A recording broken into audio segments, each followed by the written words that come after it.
Hello, welcome to E&T Video. We're at Abbey Road Studios to talk to mastering engineer Sean McGee about the TG console, Abbey Road online mastering service and the Beatles in mono. The TG transfer console made its debut at Abbey Road in the early 1970s.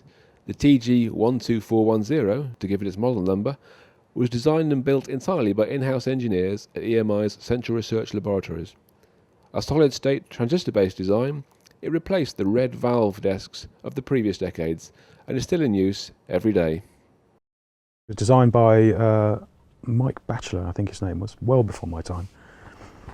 And it was in conjunction with the cutting engineers, and they came out with a desk which is ideally suited for transferring audio to vinyl, with a nice bunch of frequencies which are musically related.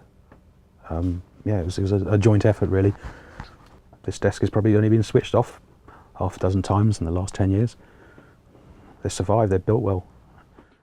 There's some EQ there, and we have the compressor limiters, the input unit, we have the filter unit, and we have the vertical amplitude limiter for restricting out-of-phase bass components, etc. in vinyl cutting. Monitoring units, check units, and these are two more modern additions. Now these are in-house as well. This carries on the tradition really of design and build and modification of stuff to suit our purposes.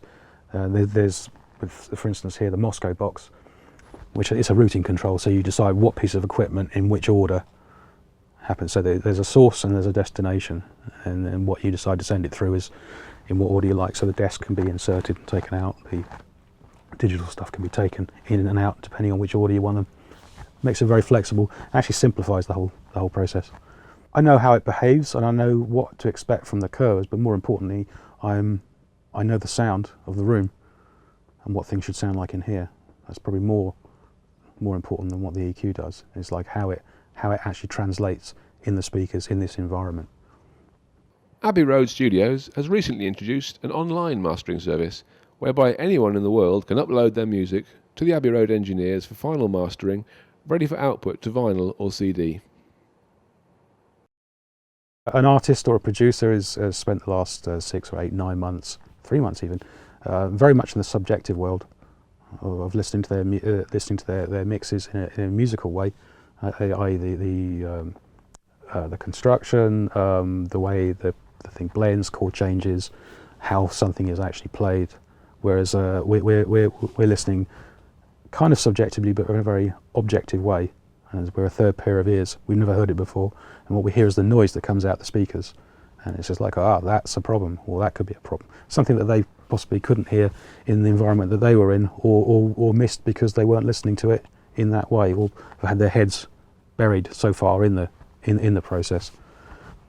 The rooms are with some small exceptions. The monitoring, for instance, in the rooms is all different. But we've designed the rooms so that they are almost identical, so anybody can go into that room and drive it without having to worry about how the hell do I get monitoring out of here. The things that may be different are like A to Ds, D to As, monitoring for instance, and maybe the odd compressor, but otherwise they're identical. We've been doing online mastering for a considerable amount of time, really. It's just this online mastering is it's a newer front end on it, where people have more control about, they can set up the system, decide what tracks they want to put, they upload it themselves, and then they pay. So it takes some of the admin away from us.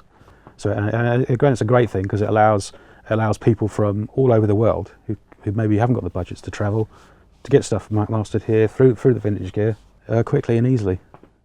Sean McGee was also the principal mastering engineer responsible for the Beatles mono box set, released in September 2009, which features the 10 Beatles albums originally mixed expressly for mono release in the 1960s. Why put mono out?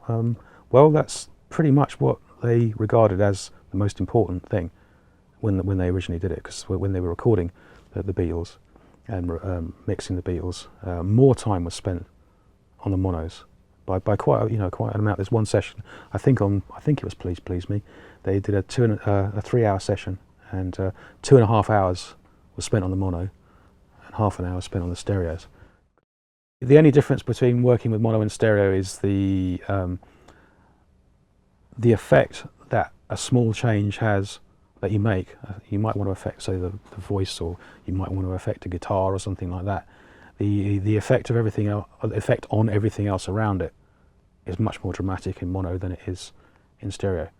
You haven't got like a, well, let's just stick that over there, then it doesn't interfere with that there, and then we can pan that over there, and there's some air in between it.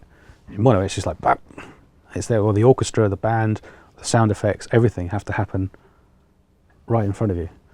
Some of the later albums, like Sgt. Pepper, for instance, and even the White Album particularly, there's a hell of a lot of noise and sound going on, and they've got this in the center, in one channel in the center, and it's coming out the center of your speakers, and it's got a feeling of space and air and width even. So it's quite something, really. The whole remaster series was a massive team effort. In reality, it took about a year of man hours for 7 people. A lot of soul searching, a lot of scratching of heads. So did we need to do that? And could we then maybe not do that? And what do we all think?